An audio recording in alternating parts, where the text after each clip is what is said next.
Hello friends, welcome back to my YouTube channel. तो आज के वीडियो में हम लोग क्या डिस्कस करने वाले हैं, प्रोस्टेट कैंसर और उसी के द्वारा पीएसए और एसीपी एंजाइम जो प्रोस्टेट ग्लैंड द्वारा सीक्रेट होता है इस डिजीज कंडीशन में उसका क्या रेंज होगा, कैसे होगा, उसके बारे में हमें डिस्कस करना है। तो एक बार मैं आपको सिलेबस दिखा देती हूँ। ये है आपका बायोकेमिस्ट्री का बीएससी नर्सिंग सेकेंड सेमेस्टर का सिलेबस। अगर आपके पास नहीं है तो स्क्रीनशॉट ले लीजिए। और अभी तक लिपिड हो गया और कार्बोहाइड्रेट और फिर इसके बाद प्रोटीन है, इसका पूरा वीडियो डल चुका है। हमारा 4 यूनिट है क्लिनिकल एंजाइमोलॉजी, जिसमें बोन डिजीज तक मैं पढ़ा चुकी हूँ। इसमें एंजाइम का क्या अल्ट्रेशन होता है वो भी पढ़ा चुकी हूँ। आज हमारा लास्ट टॉपिक है प्रोस्टेट कैंसर और ये बहुत ही ईजी टॉपिक था, बहुत ही हम लोग अच्छे से समझे। मैं नोट्स भी प्रोवाइड की हूँ। अगर आप नहीं देखे हैं तो आप मेरे चैनल पे जाके देख सकते हैं, वीडियो अपलोडेड है। और सर्च कीजिएगा प्रकाश नर्सिंग एकेडमी लिख के, तो यूट्यूब भी आपको आसानी से प्रोवाइड कर देगा। तो चलिए बिना टाइम वेस्ट किए वीडियो का स्टार्ट करते हैं। सबसे पहले जब भी डिजीज कंडीशन के बारे में पूछ रहा था या फिर हम लोग आगे भी देखे थे तो उसके बारे में हम लोग को इंट्रोडक्शन लिखना था, उसका वर्क क्या है, उसका एक फिगर भी मैं आपको बताई थी। मैं बताती हूँ यूनिवर्सिटी में आपको कैसे लिखना है और लास्ट में आपको नोट्स भी मैं प्रोवाइड कर देती हूँ। तो प्रोस्टेट कैंसर क्या है? Prostate cancer is a cancer that occur in a prostate. Male में मेल रिप्रोडक्टिव सिस्टम में एक प्रोस्टेट ग्लैंड पाया जाता है। उसमें अगर कैंसर हो तो उस कंडीशन को प्रोस्टेट कैंसर बोलेंगे। और उसका मैं फिगर आपको दिखाती हूँ और समझाती हूँ। एग्ज़ाम टाइम में भी आपको ये फिगर आप बना लीजिएगा। यह जो है मेल रिप्रोडक्टिव सिस्टम का एक फिगर है। और यहाँ पे देखिए प्रोस्टेट ग्लैंड हमारे यूरिनरी ब्लैडर के नीचे और सेमिनल वेसिकल है। यहाँ पे आप इस तरह से आपको दर्शाना होगा। और यहाँ पे प्रोस्टेट ग्लैंड है। इसी में अगर कैंसर हो जाए तो उस कंडीशन को बोलते हैं प्रोस्टेट कैंसर। और कैंसर में क्या होता है, एबनॉर्मल सेल का ग्रोथ होता है हमारे बॉडी में, तो उसी को कैंसर बोलते हैं। तो इससे 2 एंजाइम सीक्रेट होते हैं प्रोस्टेट ग्लैंड से।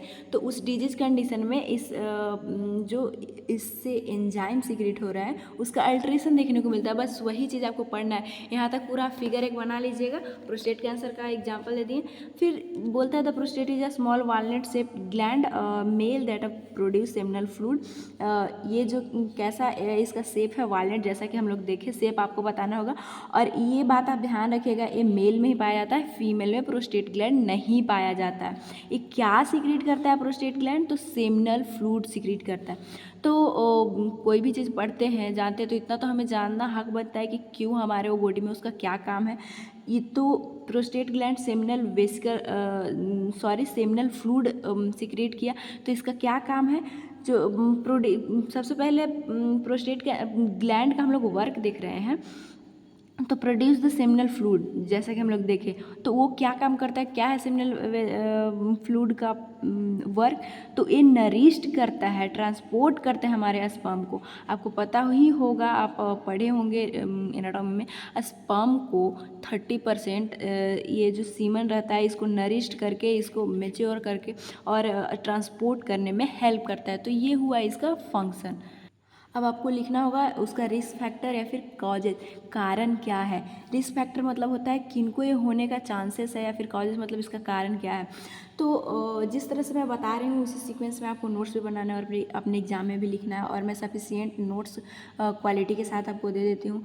ओल्डर एज जो कि आफ्टर जो 50 ईयर के बाद वाले लोग हैं उनमें प्रोस्टेट कैंसर होने की ज़्यादा चांसेस होते हैं। या फिर फैमिली हिस्ट्री की मतलब उनके जीन में ही कोई म्यूटेशन हो, गड़बड़ी हो, तो उनको प्रोस्टेट कैंसर होने का चांसेस होता है।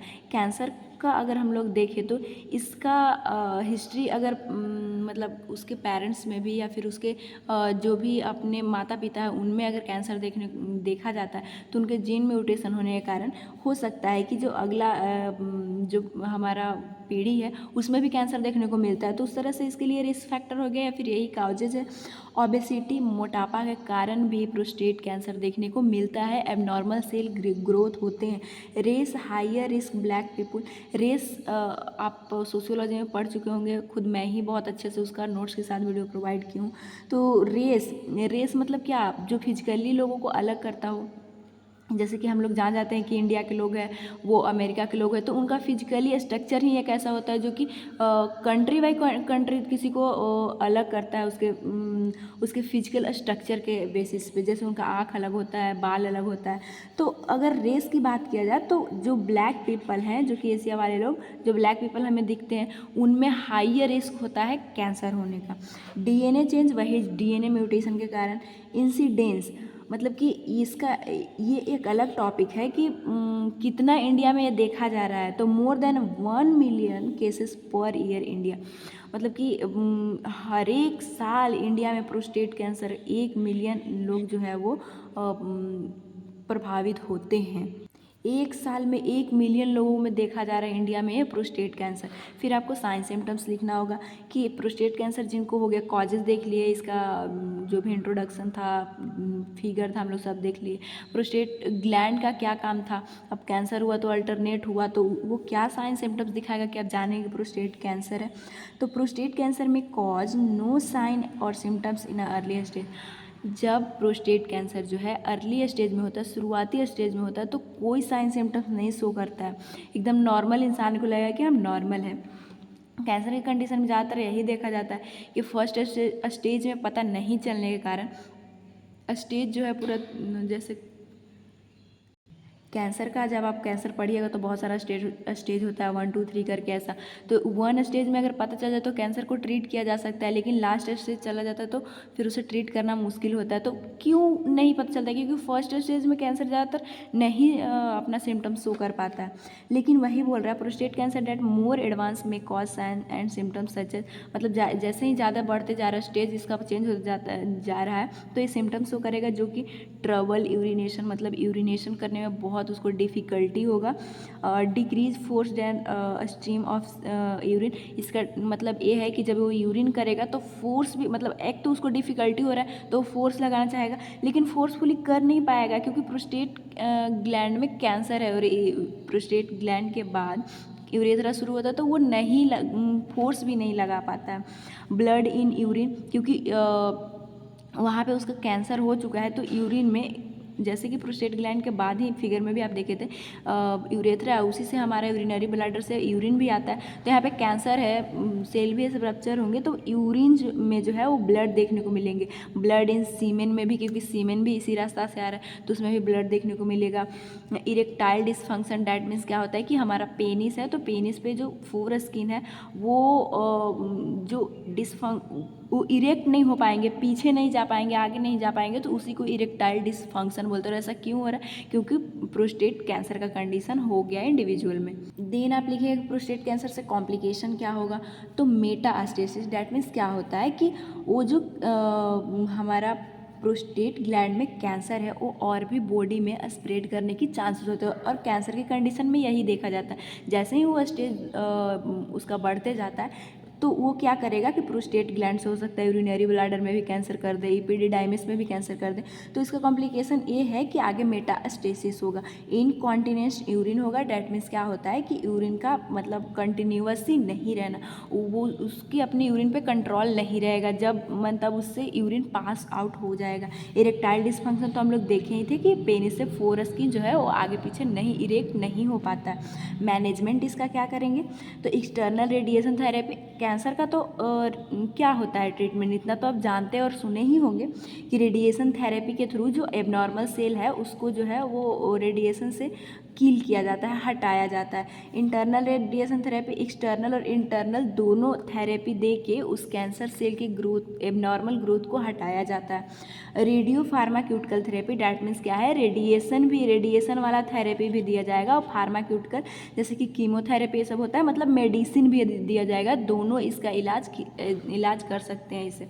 तो हम लोग इसका मैनेजमेंट, रिस्क फैक्टर, कॉजेज देखने के बाद अब आपको जो मेन सिलेबस में है कि प्रोस्टेट ग्लैंड में एक प्रोस्टेट स्पेसिफिक एंटीजन जो कि प्रोस्टेट ग्लैंड द्वारा सिक्रीट होता है उसका क्या, क्योंकि अगर किसी को एक एग्जाम्पल, कोई अगर व्यक्ति बीमार पड़ गया, अब वो जो काम कर रहा है वो अच्छे से कर पाएगा नहीं ना, तो इसीलिए ये एंजाइम जो है सिक्रीट करता है प्रोस्टेट ग्लैंड, लेकिन उस पर कैंसर हो गया तो वो ये अच्छे से सिक्रीट नहीं कर पाएगा।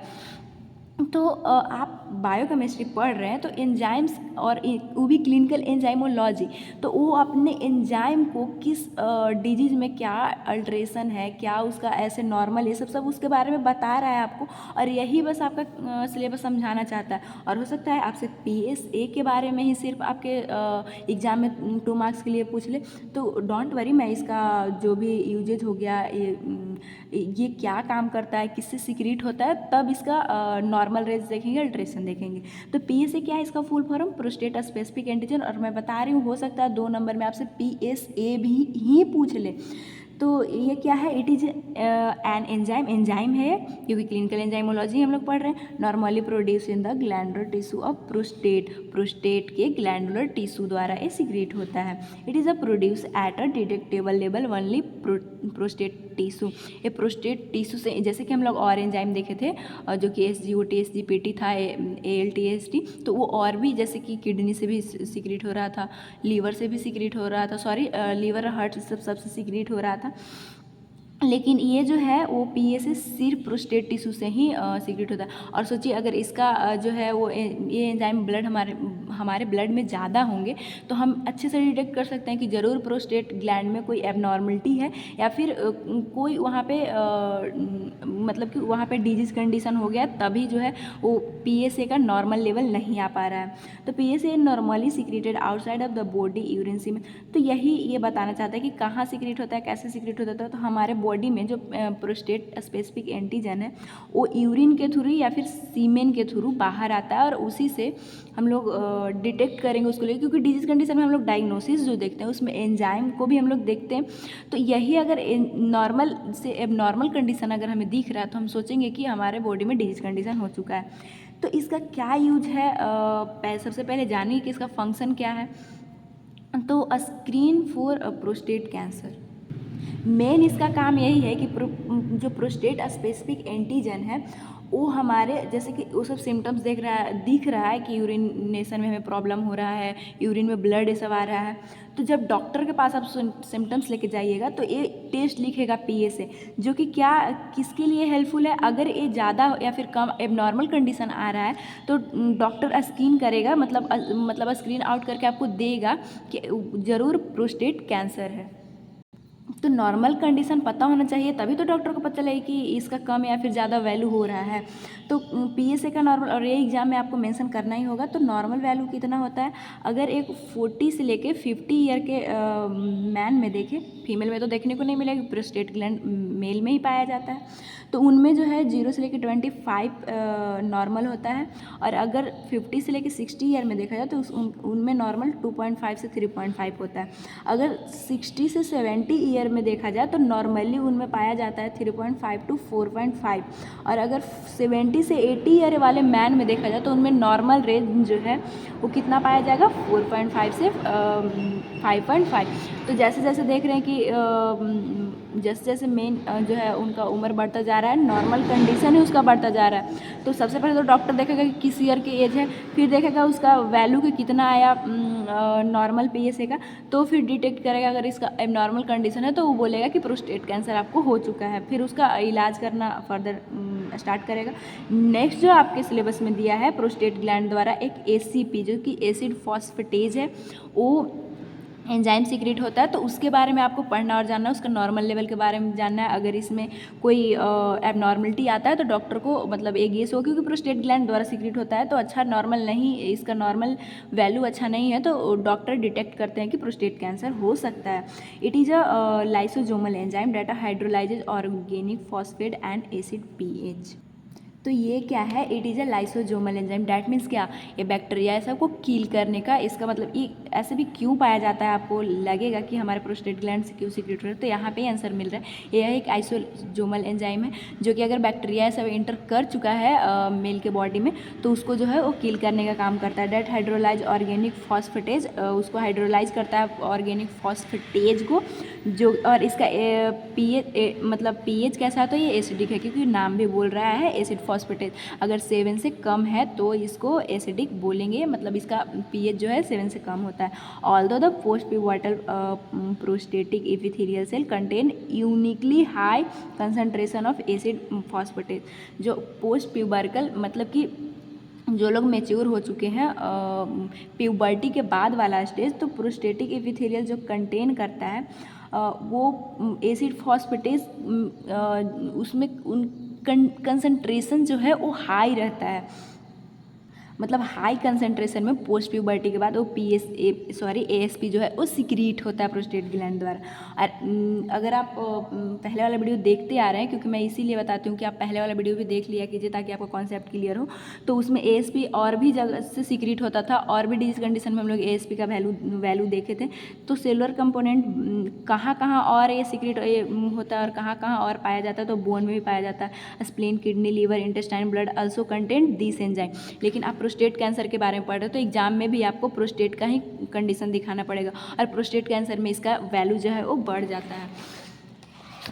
Prostate acid phosphatase also prostatic specific acid phosphatase is an enzyme produce prostate. क्योंकि हम लोग देखें कि अलग ऑर्गन से भी सीक्रेट हो रहा था, लेकिन इसका और नाम बोला जाता है जब यह स्पेसिफिक प्रोस्टेट ग्लैंड से ही सीक्रेट होगा तो उसका और नाम होता है प्रोस्टेटिक स्पेसिफिक एसिड फॉस्फेटेज, यानी प्रोस्टेट ग्लैंड से सीक्रेट होने वाला एसिड फॉस्फेटेज जो कि किससे प्रोड्यूस होगा, तो प्रोस्टेट ग्लैंड से सीक्रेट होगा। बस यही ये बोलना चाहता है। इट में be found increase amount of prostate cancer और अदर डिजीज। अगर प्रोस्टेट कैंसर हो चुका है तो इसका जो वैल्यू है वो इंक्रीज हो जाएगा और इंक्रीज हो जाएगा, या फिर और भी बॉडी ऑर्गन में हम लोग देखें तो वो सब के कंडीशन में भी ये इंक्रीज रहेगा। तो मतलब एक कन्फर्मेटिव टेस्ट नहीं है प्रोस्टेट कैंसर का जो हम लोग PA से देखें एंटीजन, क्योंकि वो स्पेसिफिक प्रोस्टेट में ही पाया जा रहा था, तो उसका लेवल अगर बढ़ा हुआ है तो डॉक्टर को लगा कि हाँ प्रोस्टेट ग्लैंड में पाया जा रहा था, तो प्रोस्टेट ग्लैंड का ही एबनॉर्मलिटी है। लेकिन अगर ये कंडीशन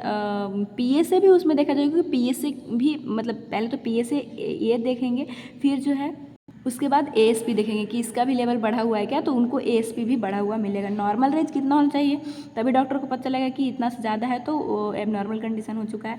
तो एडल्ट एंड एल्डरली पर्सन, मतलब जो एडल्ट है और उसके बाद भी एल्डरली वाला जो एज के पर्सन है, उनमें नॉर्मल होता है 0.13 to 0.63 यूनिट पर लीटर। चिल्ड्रेन में कितना देखा जाता है, तो ये 8.6 to 12.6 यूनिट पर ml है यहाँ पे मिलीलीटर। और न्यू बॉर्न में कितना पाया जाता है, तो 10.4 to 16.4 यूनिट पर मिलीलीटर। तो ये कंडीशन आपको ध्यान रखना है। नॉर्मल कंडीशन आपको एग्जाम में शो करना पड़ेगा। अब हम लोग देखेंगे, अब मैं आपको नोट्स प्रोवाइड करती हूँ जिससे आप स्क्रीनशॉट ले लीजिएगा। तो इस तरह से आप लिख सकते हैं। अगर 2 नंबर में पूछता है तो आप अपने हिसाब से लिखिएगा, अगर 5 नंबर में पूछता है तो भी मैं सफिशिएंट नोट प्रोवाइड कर चुकी हूँ। एक फिगर आपको बनाना, then risk factor, sign symptoms, के बाद कॉम्प्लिकेशन मैनेजमेंट, फिर आप PA से जो एंजाइम है उसको देखिए, तब जो है नॉर्मल वैल्यू लिखिएगा, फिर ASP के बारे में, इसके बाद इसका नॉर्मल लेवल लिखिएगा। तो आई होप कि आपको सफिशिएंट कंटेंट भी मिल चुका होगा, चाहे वो 5 नंबर में आए 2 नंबर में आए, आप अच्छे से लिख सकते हैं। तो अगर वीडियो पसंद आ रहा है तो प्लीज़ चैनल को सब्सक्राइब कर लीजिए अगर नहीं किए हैं आप, तो अगर नए हैं तो, क्योंकि मैं अभी तक पूरा ये 4 यूनिट है जो कि आपका कंप्लीट हो चुका है। और एक बात और, इतना सारा कंटेंट आपके लिए कैसे नोट्स प्रोवाइड करना है, हमें बहुत टाइम लग जाता है, बहुत सारे बुक रेफर ये सब करना पड़ जाता है। तो आप मेरे लिए बस इतना कर सकते हैं कि आप अपने दोस्तों में शेयर कीजिए, अपने स्टेटस ग्रुप पे लगाइए, ताकि उनको भी पता चले कि हाँ बायोकेमिस्ट्री को नॉर्मली लोग BSc नर्सिंग में जो है वो हार्ड मान लेते हैं, लेकिन ये बहुत ही आसान है। बस आप मेरा वीडियो देखिए, मेरे चैनल पे जिस टॉपिक से आप खोजिएगा वो मिल जाएगा, तो आप अपने दोस्तों में शेयर कीजिए ताकि उनको भी हेल्प मिले। और थैंक्स फॉर वॉचिंग। मिलेंगे जो हमारा नेक्स्ट चैप्टर है यूनिट 5 उसके साथ। तो